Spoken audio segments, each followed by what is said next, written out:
Hi friends, ఎలా ఉన్నారు? నేను బాగున్నాను. మీరందరూ బాగుండాలని కోరుకుంటున్నాను. ఇప్పుడు కథలోకి వెళ్దాం.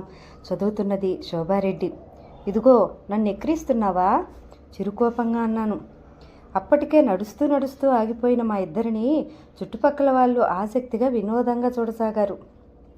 ఇది గమనించిన కృష్ణ నా మోచేతి మీద అంటనట్టు తాకుతూ, నీకు పుణ్యం ఉంటుంది, ఇక్కడ మాత్రం పోట్లాట పెట్టుకోకు పద అంటూ నడక సాగించాడు. నేను వస్తున్నట్టు ఎలా తెలిసిందో చెప్పవా నువ్వు?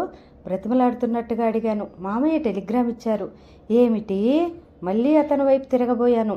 అతను నా చేయి పట్టి మామూలుగా తిప్పేశాడు. అవును, లేకపోతే ఎలా తెలుస్తుందనుకున్నావు మరి? నిన్న నేను బందరు వెళ్దామని బయలుదేరుతుండగా టెలిగ్రామ్ వచ్చింది. నేను బందర బదులు ఇటు వచ్చాను. ఆ టెలిగ్రామ్ ఒక్క అరగంట ఆలస్యమైంటే నీ సుందర స్వప్నం నిజమై ఉండేది. కనీసం నా విషయంలో.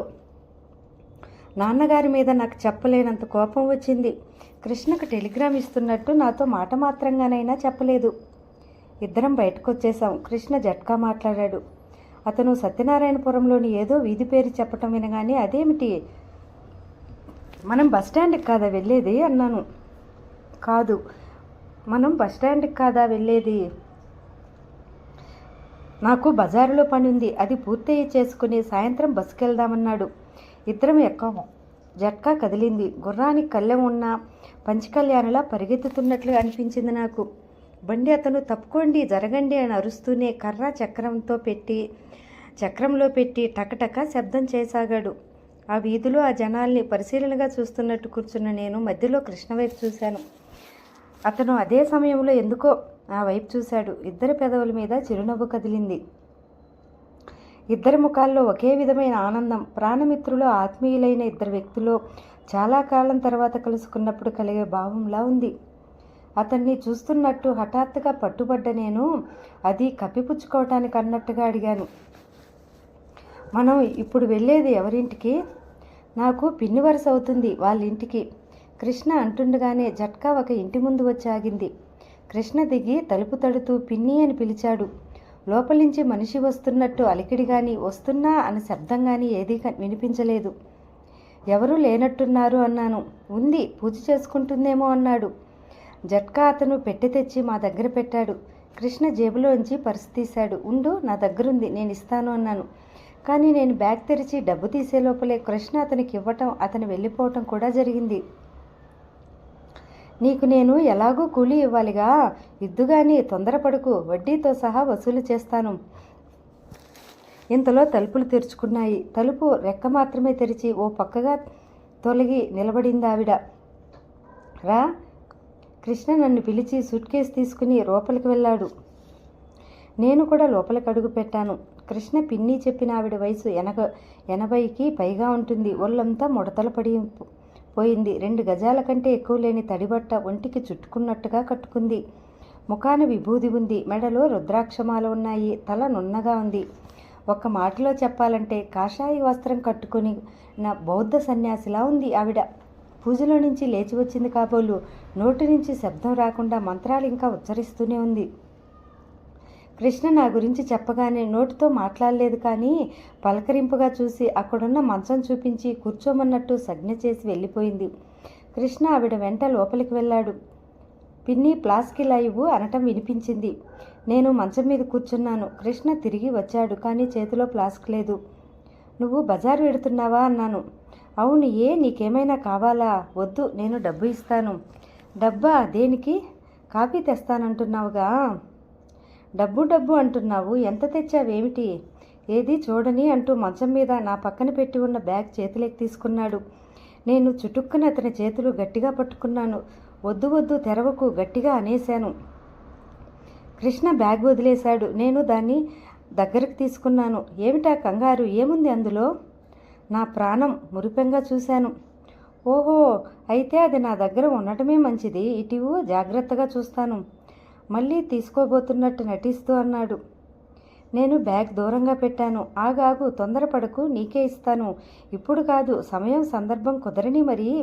కృష్ణ విస్మయంగా చూశాడు. ఏం మాట్లాడుతున్నావు నువ్వు? అర్థం కానట్టు చూస్తూ అన్నాడు. లాటిన్ నీకు అర్థం కాదు, సరేనా? వెళ్ళు. నాలిక బయటపెట్టి వెక్కిరిస్తూ అన్నాను. క్షణంసేపు నా వైపు తదేకంగా చూసిన కృష్ణ వెళ్ళిపోయాడు. 5 నిమిషాల అనంతరం నేను లేచి పెట్టి తీసి బ్యాగ్లో ఉన్న కాగితాలు అందులో చీరలడుగున భద్రపరిచాను. ఇంతలో పిన్నిగారు వచ్చింది. ఆవిడ పూజ అయిపోయినట్టుంది. తెల్లటి గ్లాస్కో పంచి కట్టుకుంది. ప్రయాణం బాగా జరిగిందా అమ్మా? స్నానం చేస్తావేమో చెయ్యి అంది. నిద్రలేమితో ప్రయాణపు బడలికతో చిరాకుగా విసుగ్గా ఉన్న నాకు తల మీద స్నానం చేస్తే గానీ హాయిగా ఉండదు అనిపించింది. పెట్టెలోంచి బట్టలతో పాటు షాంపూ సీసా తీసుకుని బాత్రూంలోకి వెళ్ళాను. దాదాపు అరగంట తర్వాత తడి జుట్టు తుడుచుకుంటూ బయటకు వచ్చిన నా వంక బామ్మగారు ఆశ్చర్యంగా చూసింది. అదేమిటే అమ్మాయి, తలంటు పోసుకుంటానంటే కుంకుడుకాయలు కొట్టి ఇచ్చేదాన్నిగా సబ్బుతో రుద్దుకున్నావా? నాకు అలవాటేనండి అన్నాను చిక్కు తీసుకుంటూ. ఇంతలో కృష్ణ వచ్చాడు. బామ్మగారు మా ఇద్దరికీ టిఫిన్ పెట్టి కాఫీ ఇచ్చింది. కాఫీ తాగుతుండగా కృష్ణ అన్నాడు, నేను బజారులో పని చూసుకువస్తాను, నువ్వు రాత్రంతా నిద్ర లేదన్నావుగా, పడుకో అన్నాడు. నేనా? అలా వేళకాని వేళలో నిద్రపోయే అలవాటు నాకు లేదు. నువ్వు బజారుకి వెళితే ఇక్కడ నేను ఒక్కదాన్ని ఏం చేయాలి? గోళ్ళు కొరుకు నవ్వుతూ అన్నాడు. లేవు, ఏం తోచకపోతే నాకు మనుషుల్ని కొరికే ప్రమాదం ఉంది, జాగ్రత్త అన్నాను బెదిరిస్తున్నట్టుగా. చచ్చాంపో, అయితే బయలుదేరి నాతో నిజంగానే బెదిరిపోయినట్టు చూస్తూ అన్నాడు. ఇద్దరం బయలుదేరాం. కృష్ణ ఏవేవో కొన్నాడు. అందులో ఎక్కువగా బట్టలే ఉన్నాయి.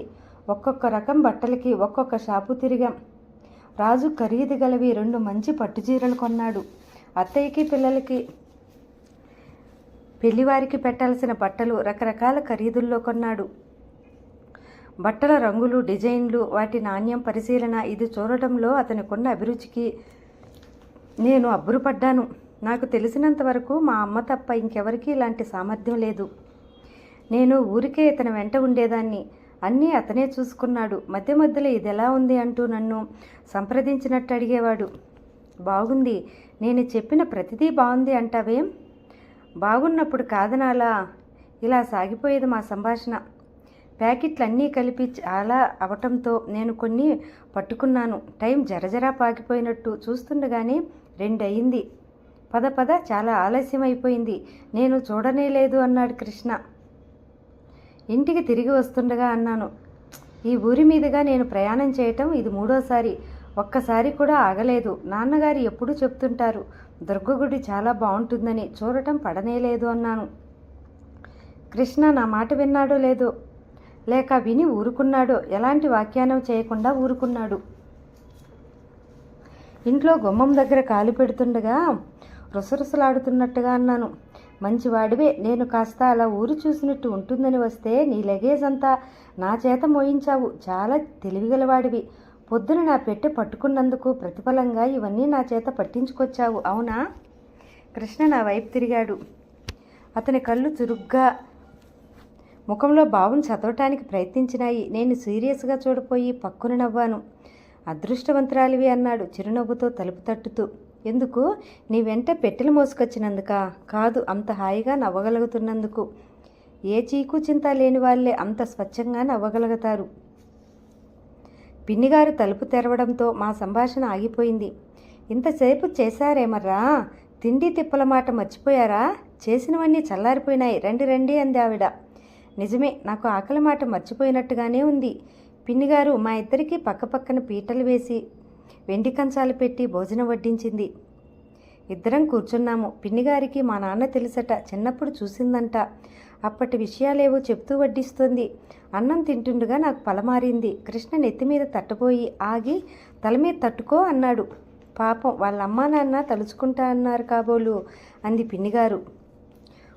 కాదులే పిన్ని, తలుచుకునే వాళ్ళు వేరే ఉన్నారు. కృష్ణ నా వైపు కొంటిగా చూసి నవ్వాడు. నాకెందుకో నవ్వు రాలేదు. నేను చాలా సంతోషంగా ఉన్నాననుకుంటున్న ఈ సమయంలో శారదని జ్ఞాపకం తెచ్చినందుకు రవ్వంత కోపం కూడా వచ్చింది. పిన్నిగారు నేతిగిన్నె కోసం అటువైపు తిరిగింది. నేను చేయి జాచి కృష్ణ చేతి మీద గట్టిగా గిల్లాను. అబ్బా, కెవ్వుమన్నట్లుగా అన్నాడు. ఏమిట్రా? ఆవిడ కంగారుగా వెనక్కి తిరిగింది.